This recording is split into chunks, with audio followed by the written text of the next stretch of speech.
विद्यार्थी मित्र हो, नमस्कार. मी प्राध्यापक सुधीर हर्डीकर. हर्डीकर अकाउंटन्सी क्लासेस कोल्हापूर या माझ्या YouTube चॅनलवर आपलं सर्वांचं स्वागत करतो. मित्रो, अजूनही जर आपण हर्डीकर अकाउंटन्सी क्लासेस कोल्हापूर या YouTube चॅनलला सबस्क्राईब केलं नसेल तर कृपया सबस्क्राईब करा, व्हिडिओ लाईक करा, मित्रांबरोबर शेअर करा.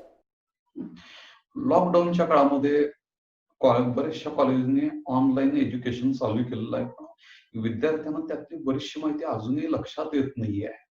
फळ्यावर शिकवताना बोर्डवर जेव्हा शिक्षक शिकवतात तेव्हा ती माहिती पटकन आपल्याला लक्षात येते. पण ऑनलाईन एज्युकेशनचा एक दोष म्हणायला हरकत नाही की तिथं जे कॅल्क्युलेशन दाखवतात ते आम्हाला बऱ्याचदा लक्षात येत नाही. मला बऱ्याच विद्यार्थ्यांनी सांगितले की कॅल्क्युलेशन सरांनी शिकवले पण प्रत्यक्षात आम्हाला कळत नाहीये. तर ते समजण्याच्या दृष्टीनं त्यांना थोडीशी मदत व्हावी या उद्देशानं मी हे व्हिडिओ तयार केले. ते कॅल्क्युलेशन आहेत, हे नॉट फॉर प्रॉफिट कन्सर्न या टॉपिक मधली कॅल्क्युलेशन्स आहेत की ज्याचा तुम्हाला पहिल्या प्रश्नामध्ये बोर्डाच्या होणार आहे. आता हे व्हिडिओ बघताना आपण बोर्डाचं पुस्तक जे आहे नवीन आलेलं ते रेफर करा. हे पेज नंबर 113 वर 113 वर एक कॅल्क्युलेशन्स आहे. आता इथं मी हेडिंग जे दिलेलं आहे ते calculations of surplus or deficit. Not for profit concern मध्ये नेट प्रॉफिट नेट लॉस म्हणत नाही. प्रॉफिट झाला तर त्याला सरप्लस म्हणतात आणि तोटा झाला तर त्याला लॉस म्हणत नाही, त्याला डिफिसिट म्हणतात. नॉट फॉर प्रॉफिट कन्सर्न मध्ये प्रॉफिट लॉस हे शब्द असत नाही. आता हे मी पहिल्यांदा मुद्दे एक्सप्लेन करतो आणि नंतर मी तो जो कॅल्क्युलेशनचा भाग आहे तो तुम्हाला दाखवतो. जो प्रश्नामध्ये आहे त्या पेजवर. When income is more than expenditure. समजा तुमचं खर्चापेक्षा उत्पन्न जास्त आहे, खर्च कमी आणि उत्पन्न जास्त आहे, then there is a surplus. त्यावेळेस तुम्हाला नफा सरप्लस होतं. आता याचं उदाहरण मी इथं खाली दाखवलं. Income is rupees 10,000. उत्पन्न जे आहे ते 10,000 आहे. Expenditure rupees 4,000. खर्च जे आहेत ते 4,000. थोडक्यात तुमच्याकडे आता नफा होणार. Then surplus is rupees 6,000.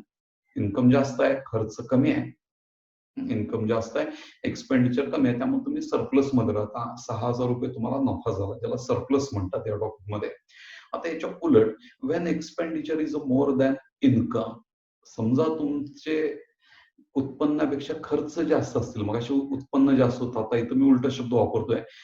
उत्पन्नापेक्षा खर्च जास्त असतील तर then there is a deficit. तर तुम्हाला तोटा होतो. उत्पन्न जास्त असेल तर सरप्लस होतं, खर्च जास्त असतील तर डिफिसिट होतं.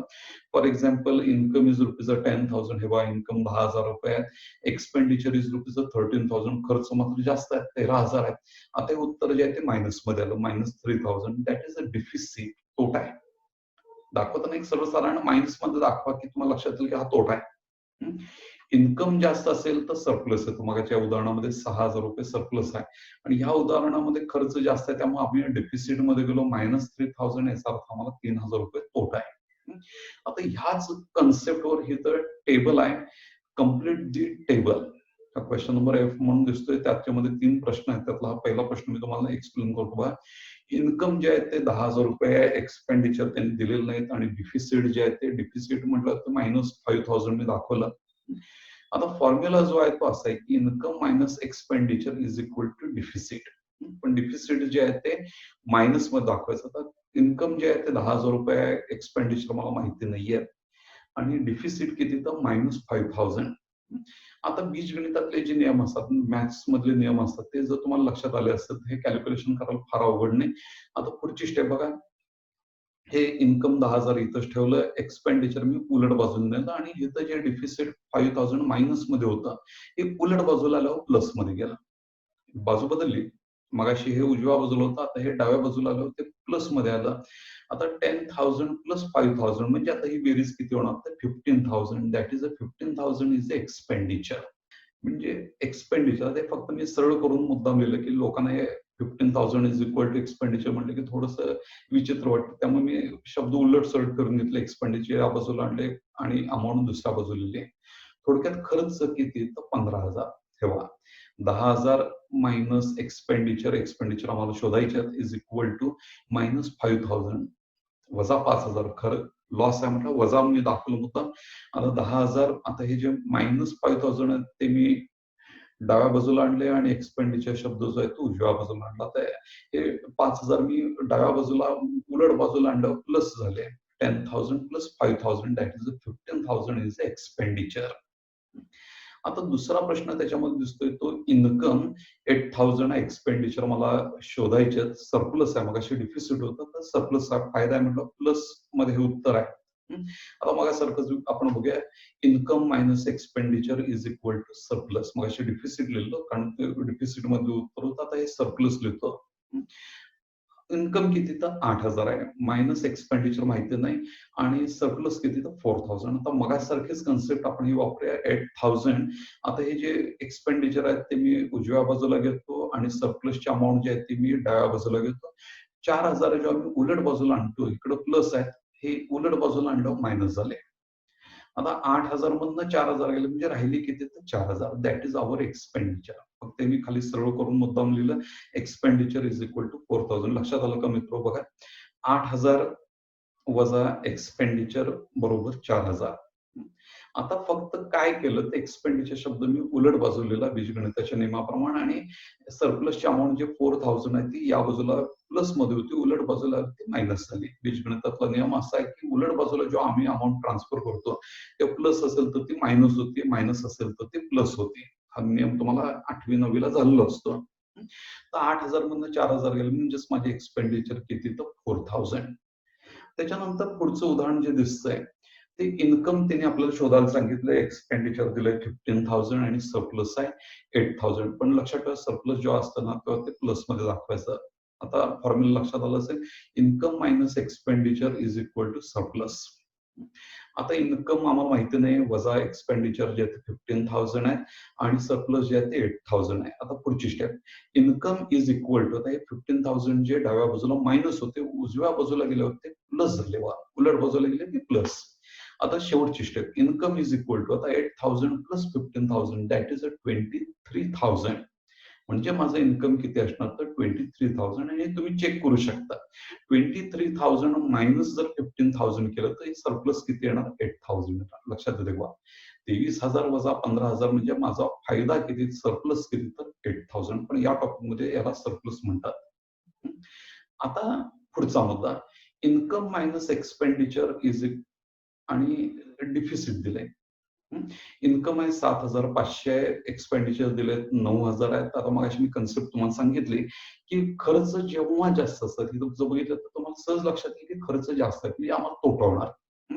आता हे अगदी ग्राउंड लेवलचं मॅथमॅटिक्स आहे. लक्षात घ्या, income minus expenditure, income minus expenditure is equal to deficit. आता 7,500 माझं इन्कम आहे, एक्सपेंडिचर आहे 9,000. आता 7,500 मधनं मी 9,000 वजा केले की लहान संख्येतनं मोठी संख्या जर वजा केली तर उत्तर मायनस मध्ये येते. एवढं तर आपल्याला माहिती असेल.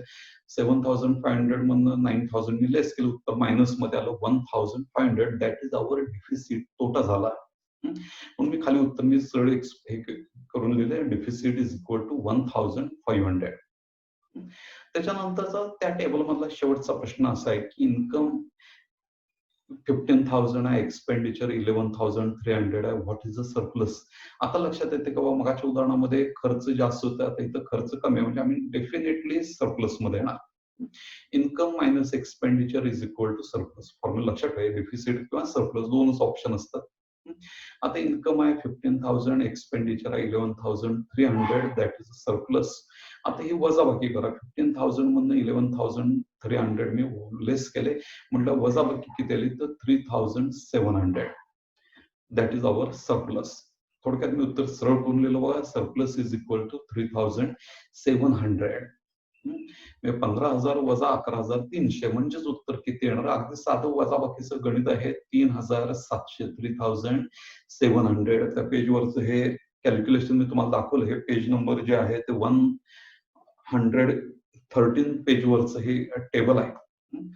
आता ह्याच पेजवर आणखीन एक टेबल आहे, salaries paid during the year म्हणून. आता फक्त लक्षात ठेवा की हा फॉर्म्युला तुम्हाला लक्षात ठेवायचा, amount paid minus prepaid expense असेल तर मायनस करायचे. That is our expenditure for the year. चालू वर्षाचा खर्च तुम्हाला मिळेल पण प्रीपेड एक्सपेन्सेस काय करायचे, मायनस करायचे. आणि याच्या उलट अमाऊंट पेड आम्ही दिलेली रक्कम प्लस आउटस्टँडिंग एक्सपेन्सेस, आउटस्टँडिंग असेल तर आपण ऍड करतो. अकरावीतल्या लक्षात असेल, प्रीपेड असेल तर मायनस करायचं, आउटस्टँडिंग असेल तर ऍड करायचं. That is our expenditure for the year. ह्या कन्सेप्टवर हे टेबल आहे, अगदी सोपं टेबल आहे. फक्त लक्षात ठेवा, प्रीपेड असेल तर मायनस आणि आउटस्टँडिंग असेल तर प्लस करायचं. आता टोटल म्हणजे अमाऊंट पेडची अमाऊंट त्यांनी दिले 1100. प्रीपेड अमाऊंट आहे 100. आता मी सांगितलं त्याप्रमाणे प्रीपेडची अमाऊंट काय करायची तर लेस करायची. आणि आता आपल्याला एक्सपेंडिचर फॉर द इयर शोधायचे. बघा, amount paid minus prepaid expenses is equal to expenditure for the year. 1100 amount आम्ही दिलेले आहे, त्यापैकी 100 प्रीपेड आहेत म्हटलं लेस करा. आता वजाबाकी किती येणार तर 1000. That is our expenditure for the year. चालू वर्षाचा खर्च किती तर 1000. हे 1000 तुम्हाला इथं लिहायला लागतील. त्याच्यानंतर पुढचा प्रश्न जो दिसतोय तो टोटल ऑब्लिक अमाऊंट पेड. त्याच्यानंतर ती अमाऊंट जी आहे ती 2700 आहे. प्रीपेडची अमाऊंट आपल्याला दिलेली नाही. आणि एक्सपेंडिचर फॉर द इयर. आता लक्षात ठेवा की amount paid minus prepaid expenses, prepaid expenses आपल्याला मायनस करायला लागतात, is equal to expenditure for the year, वर्षाची एकूण खर्च. आता अमाऊंट पेड आहे 2700 मायनस प्रीपेड एक्सपेन्सेस नाही आहेत, इज इक्वल टू एक्सपेंडिचर एकूण किती आहेत तर 2000 आहेत. आता पुढची स्टेप 2700. ते शब्द आणि अमाऊंट याची उलट सुलट आपण जागा बोलली आहे. प्रीपेड एक्सपेन्सेस मी उलट बाजूला घेतले, इकडे मायनस होते ते इकडे गेल्यावर प्लस झाले, आणि इकडे जे 2000 प्लस आहेत ती या डाव्या बाजूला आल्यावर मायनस झाले. जागा बदलली की चिन्ह बदलायचं, लक्षात घ्या. आता 2700 मधून आम्ही 2000 लेस केले, वजाबाकी किती येणार 700. That is our prepaid expenses. आणि हे तुम्ही याच्यामध्ये सेट करून बघा. 2700 मायनस 700 जर केलं तर वजाबाकी किती येणार 2000. याचा अर्थ आमचं कॅल्क्युलेशन ऍक्युरेट आहे. 2700 minus 700 that is 2000 is our expenditure for the year. त्याच्यानंतर तिसरं कॅल्क्युलेशन आहे टोटल अमाऊंट पेड जे आहे ते 8250 आहे. प्रीपेड आपल्याला दिलेलं नाही. आणि एक्सपेंडिचर फॉर द इयर जो आहे 6650. मगासारखाच प्रश्न आहे. Amount paid minus prepaid expenses that is equal to expenditure for the year 8250. Prepaid expenses आम्हाला माहिती नाही, आणि एक्सपेंडिचर फॉर द इयर दिले ते 6650. आता मी काय करणार तर 8250 मायनस हे जे 6650 जे उजव्या बाजूला डाव्या बाजूला आलं ते मायनस करणार, मायनस 6650. आणि प्रीपेड एक्सपेन्स इथं जे मायनस दिसत आहेत ते उलट बाजूला गेल्यावर प्लस मध्ये होणार. आता आपण ही वजाबाकी करूया. 8250 मायनस 6650 दॅट इज 1600. वजाबाकी किती आली तर 1600 इज आवर प्रीपेड एक्सपेन्सेस. आता हे तुम्ही अमाऊंट इथं सेट करा आणि वजाबाकी करून बघा. 8250 मायनस प्रीपेड म्हणजे मायनस करायला पाहिजेत 1600. वजाबाकी बरोबर येणार 6650 येणार. त्याच्यानंतरचं कॅल्क्युलेशन आहे, अगदी सोपे कॅल्क्युलेशन आहे. टोटल ऑब्लिक अमाऊंट पेड 1200 आहे. आउटस्टँडिंग आता शब्द बदलले, मग असे प्रीपेड होते मायनस करायला लागतील, आउटस्टँडिंग म्हटलं प्लस करायचे, आणि एक्सपेंडिचर फॉर द इयर आपल्याला शोधायचंय. आता amount paid plus outstanding expenses is equal to expenditure for the year. Amount paid आहे 1200 प्लस आउटस्टँडिंग एक्सपेन्सेस आहे 200. Expenditure for the year. आता याची बेरीज किती येणार तर 1400. बघा 1200 प्लस 200 याच्यामध्ये आउटस्टँडिंग म्हटलं ऍड करायचे, बेरीज किती येणार तर 1400. त्याच्यानंतर पुढचा प्रश्न जो आहे तो आउटस्टँडिंग वरचाच आहे. टोटल ऑब्लिक अमाऊंट पेड हे दिलेले नाही, आपण शोधायचे. आउटस्टँडिंग जे आहेत ते 600 आहेत, आणि एक्सपेंडिचर फॉर द इयर 5100 आहे. आता हे फॉर्म्युला बघा. Amount paid plus outstanding expenses is equal to expenditure for the year. आता अमाऊंट पेड आपल्याला दिलेलं नाही plus outstanding expenses 600 is equal to 5100. आता अमाऊंट पेड शब्द आहेत त्या ठिकाणी ठेवला मी. फक्त काय करणार तर हे 600 जे इकडे या बाजूला प्लस आहेत उलट बाजूला नेऊया, मायनस होणार. 5100 minus 600 that is amount paid किती होणार तर 4500. 4500 रुपये आम्ही दिलेले आहेत. आता हे अमाऊंट इथं सेट करा. 4,500 प्लस 600, 4,500 प्लस 600 जर केलं तर उत्तर बरोबर किती येणार तर 5,100. 5,100. त्याच्यानंतरचा प्रश्न जो आहे तो टोटल अमाऊंट पेड आहे 1,800 आउटस्टँडिंग दिलेलं नाही आणि एक्सपेंडिचर तिथं एक्सपेंडिचर शब्द राहिला. एक्सपेंडिचर जो आहे तो 2,200 आहे. आता हा फॉर्म्युलामध्ये आपण सेट करूया. Amount paid plus outstanding expenses is equal to expenditure for the year. Amount paid जी आहे ती 1,800 आहे प्लस आउटस्टँडिंग एक्सपेन्सेस नाही आहेत आणि इज इक्वल टू 2,200. आता आपण पुढची स्टेप घेऊया. आउटस्टँडिंग एक्सपेन्स शब्द आहेत तसा ठेवला इज इक्वल टू 2,200 मायनस 1,800. 1,800 इकडे प्लस होते ते उलट बाजूला गेल्यावर मायनस झाले. आता साधा मुद्दा आहे 8वी 9वीचा बघा. Outstanding expenses is equal to 2,200 minus 1,800 म्हणजे किती येणार तर 400. आणि आता ही अमाऊंट तुम्ही इथं सेट करा. 1,800 प्लस आउटस्टँडिंग आहे म्हटलं प्लस करायला पाहिजे. 400 जर तुम्ही ऍड केलं तर उत्तर किती येणार 2,200. That is a expenditure for the year होणार. पण आपल्याला आउटस्टँडिंग एक्सपेन्स इथं आपल्याला विचारले त्याचं उत्तर मी तुम्हाला कॅल्क्युलेट करून दाखवलंय. मित्र आता याच्या पुढच्या पेजवर आणखीन एक कॅल्क्युलेशन तिथे दिसतंय. Rent received during the year. आता हे कॅल्क्युलेशन अगदी सोपं आहे. आता फॉर्म्युला लक्षात ठेवा. Rent received minus rent received in advance. Advance पैसे मिळाले तर मायनस करायचं. काय करायचं मायनस करायचं. Is equal to income for the year. चालू वर्षाचं इन्कम आपल्याला शोधायचं. पण लक्षात ठेवा रिसिव्ड इन ऍडव्हान्स असेल तर मायनस करायचं. आणि rent received plus rent receivable. Receivable असेल तर प्लस करायचं. त्याला शब्द त्याने वापरला ऍक्युरेट. रेंट रिसिवेबल आणि ऍक्युरेटचा अर्थ एकच आहे इथं. Is equal to income for the year. फक्त लक्षात ठेवा रिसिव्ड इन ऍडव्हान्स असेल तर मायनस आणि रिसिवेबल असेल किंवा ऍक्युरेट असेल तर प्लस. आता हा मुद्दे मी तुम्हाला एक्सप्लेन करतो. रेंट रिसिव्ड ची अमाऊंट आहे 1,300. रेंट रिसिव्ड ची अमाऊंट आहे रिसिव्ड इन ऍडव्हान्स ची अमाऊंट आहे 200. That is a income for the year आपल्याला शोधायचं आहे. आता rent received minus rent received in advance. Received in advance म्हणजे मायनस करायचं. मग आपल्याला इन्कम फॉर द इयर मिळेल. आता हे रेंट रिसिव्डची अमाऊंट आहे 1,300. रिसिव्ड इन ऍडव्हान्सची अमाऊंट त्यांनी दिली 200. वजाबाकी फक्त करायला लागेल 1,100. That is the income for the year. आता हे मी फक्त सरळ करून दिले. Income for the year 1,100. तुम्ही चेक करू शकता. 1,300 मायनस 200. साधी वजाबाकी करायची आहे 1,100. हे या प्रश्नाचं उत्तर आहे. त्याच्यानंतर पुढचा प्रश्न आहे रेंट रिसिव्डची अमाऊंट दिलेली नाही. Received in advance. लक्षात ठेवा रिसिव्ड इन ऍडव्हान्स म्हणजे की मायनस करायचे 400 आहे आणि इन्कम फॉर द इयरची अमाऊंट त्यांनी दिली 1,400. आता मगाशी जसा फॉर्म्युला वापरला तोच फॉर्म्युला मी इथं पुन्हा रिपीट केला बघा. Rent received minus rent received in advance is equal to income for the year. आता रेंट रिसिव्ड आपल्याला दिलेलं नाही minus rent received in advance आपल्याला दिले ते 400 इज इक्वल टू इन्कम जे आहे ते 1,400 आहे.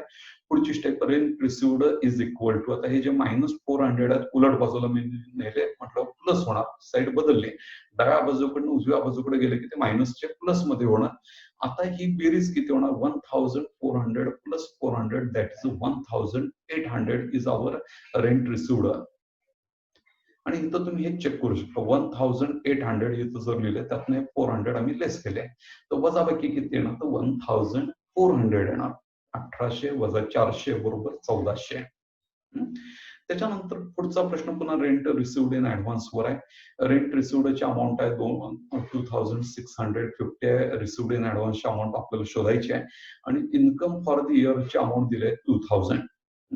आता rent received minus rent received in advance is equal to income for the year. Received in advance म्हणजे मी मगापासून सांगतो की मायनस करा. आता 2,650 minus rent received in advance दिलेलं नाही इज इक्वल टू 2,000. आता पुढची स्टेप आपण काय घेऊया तर 2,650 मायनस इकडे जे 2,000 प्लस आहेत हे या बाजूला मायनस झाले आणि रेंट रिसिव्ड इन ऍडव्हान्स हा शब्द या बाजूला मायनस होता तो उलट बाजूला गेला प्लस मध्ये गेला. आता 2,650 मायनस 2,000 वजाबाकी येणार 650 that is a rent received in advance. Rent received आणि ऍडव्हान्स किती तर 650. आता ही अमाऊंट इथं सेट करा बघा. 2650 मायनस 650 जर आम्ही केले, 650 मायनस केले तर उत्तर बरोबर येणार ते 2000. चालू वर्षीचं इन्कम किती, तर 2000. आता याच्या पुढचे प्रश्न जे आहेत ना मित्र, ते रेंट रिसिवेबल वर आहे. मग असे रिसिव्ड अँड ऍडव्हान्स होते. आता पुढचे जे प्रश्न आहेत 3 ते रिसिवेबल आहे. फक्त रिसिवेबल म्हटलं की ऍक्युरेट म्हटलं इथं लक्षात ठेवा प्लस करायचं. मग अशी रिसिव्ड इन ऍडव्हान्स मायनस होता तर इथं प्लस करायचा. आता रेंट रिसिव्डची अमाऊंट आपल्याला दिलेली नाही. ऍक्युरेट रिसिवेबलची अमाऊंट आहे 290 आणि इन्कम फॉर द इयरची अमाऊंट जी आहे ती 3190. आता हा फॉर्म्युला बघा, rent received plus rent receivable किंवा ऍक्युरेट म्हणा is equal to income. Rent रिसिव्डची अमाऊंट दिलेली नाही प्लस रेंट रिसिवेबलची अमाऊंट आहे ती 290 इज इक्वल टू इन्कमची अमाऊंट त्यांनी दिली आहे 3190. पुढची स्टेप रेंट रिसिव्ड, इकडे जे 290 प्लस आहेत उलट बाजूला गेलं मित्र काय होणार तर मायनस होणार. आता 3190 minus 290 that is a rent received 2900. म्हणजेच आम्हाला भाडं किती मिळालं असणार तर 2900. आता या फॉर्म्युलामध्ये आपण हे इथं या टेबलमध्ये जर अमाऊंट आपण सेट केली 2900 आम्ही शोधलेलं उत्तर आहे. रिसिवेबलची अमाऊंट ऍड करा, 290 ऍड केलं तर उत्तर किती येणार तर 3190. पण एवढं लक्षात ठेवा रिसिवेबलची अमाऊंट काय करतात तर प्लस करतात. आता पुढचा मुद्दा बघा, रेंट रिसिव्डची अमाऊंट आहे 1700, रिसिवेबलची अमाऊंट दिलेली नाही, इन्कमची अमाऊंट आहे 2150. आता फॉर्म्युला लक्षात आला असेल, rent received plus rent receivable. Receivable म्हटले की ऍड करायचं किंवा ऍक्युरेट म्हटले तिथं त्याने is equal to income. Rent रिसिव्डची अमाऊंट आहे 1700 प्लस रेंट रिसिवेबल आपल्याला शोधायचे इज इक्वल टू 2150. आता पुढची स्टेप, रेंट रिसिवेबल और accurate is equal to 2150 minus इकडे जे 1700 प्लस होते डाव्या बाजूला उजव्या बाजूला गेल्यावर मायनस झाली बीजगणिताच्या नियमानुसार. आता वजा बाकी किती येणार तर 450. That is a rent receivable 450. आता ही अमाऊंट इथं जर आपण सेट केली तर बघा, रेंट रिसिव्ड 1700 आहे प्लस रिसिवेबल 450. 1700 प्लस 450 जर केले तर हे उत्तर येणार ते बरोबर 2150 येणार. त्याच्यानंतर आता शेवटचा मुद्दा बघा, रेंट रिसिव्ड ची अमाऊंट आहे 2600, ऍक्युरेट और रिसिवेबलची अमाऊंट आहे 500. मी तुम्हाला सांगितलं त्याप्रमाणे की रिसिवेबलची अमाऊंट काय करतात तर प्लस करतात इज इक्वल टू इन्कम. ते सोपं गणित आहे. Rent received plus rent receivable is equal to income. Rent रिसिव्डची अमाऊंट आहे 2600 प्लस रेंट रिसिवेबलची अमाऊंट आहे 500. आता ह्याची बेरीज जर आम्ही केली तर अगदी सोपी बेरीज आहे 3100. That is our income. थोडक्यात या दोन कॉलमची बेरीज करायची आणि तिसऱ्या कॉलम मध्ये लिहून टाकायची. रिसिवेबल म्हटलं की प्लस करायचं म्हणजे इन्कम किती होणार 3100. मित्र हो, पेज नंबर 113 आणि 114 वर ही 3 टेबल आहे. नवीन पुस्तक जर आपण रेफर केलं तर पेज नंबर 113 आणि 114 टॉपिक लक्षात ठेवा. Not for profit concern topic वरचा हा प्रश्न आहे, पण त्याचा उपयोग तुम्हाला पहिल्या प्रश्नामध्ये निश्चित होणार. विद्यार्थी मित्र, हे कॅल्क्युलेशनचा प्रॅक्टिस आपण सतत करा. याचा उपयोग तुम्हाला पहिल्या प्रश्नामध्ये होणार असं मी तुम्हाला सांगितलेलंच आहे. नुसतं तुम्ही टेबल बघून हे कॅल्क्युलेशन करायचा प्रयत्न केला तर ते होणार नाही. हे व्हिडिओ व्यवस्थित बघा, 2-3 वेळा बघायला लागतील आणि त्याच्यानंतर आपल्याला हा कॅल्क्युलेशनचा भाग जो आहे, टेबल पूर्ण करण्याचा भाग जो आहे, जो यावर्षी बोर्डानं पेपरमध्ये ठेवायचं ठरवलंय तो आपल्याला लिहिता येईल. 5 मार्काला हे टेबल येऊ शकतं, लक्षात ठेवा. तर याचा अभ्यास तुम्ही करा. विद्यार्थी मित्र, अजूनही लॉकडाऊनचा हा कालावधी आहे, त्याचा सतत व्हिडिओ बघत चला. हर्डीकर अकाउंटन्सी क्लासेस कोल्हापूर या युट्यूब चॅनलला जर आपण अजून सबस्क्राईब केलं नसेल तर सबस्क्राईब करा, व्हिडिओ लाईक करा, आपले कॉमेंट्स जरूर लिहित चला, म्हणजे आपल्याला काय पाहिजे ती माहिती मला कळेल. मित्र, हे व्हिडिओ मित्रांबरोबर शेअर करा. मी नेहमी म्हणतो त्याप्रमाणे की विद्या वाटल्यानं वाढत जाते. ही विद्या इतरांपर्यंत शेअर करा, म्हणजे जेणेकरून सगळ्यांना त्याचा फायदा मिळत जाईल. मित्र, हर्डीकर अकाउंटन्सी क्लास कोल्हापूर हा मागील 30 वर्षापासूनचा कोल्हापुरातील लोकप्रिय असा क्लास आहे. आपण जर आमच्या क्लासमध्ये प्रवेश घेऊ इच्छित असाल तर माझ्या खाली दिलेल्या मोबाईल नंबरवर अवश्य संपर्क साधा. मित्र, भेटूया पुढील भागांमध्ये. नमस्कार.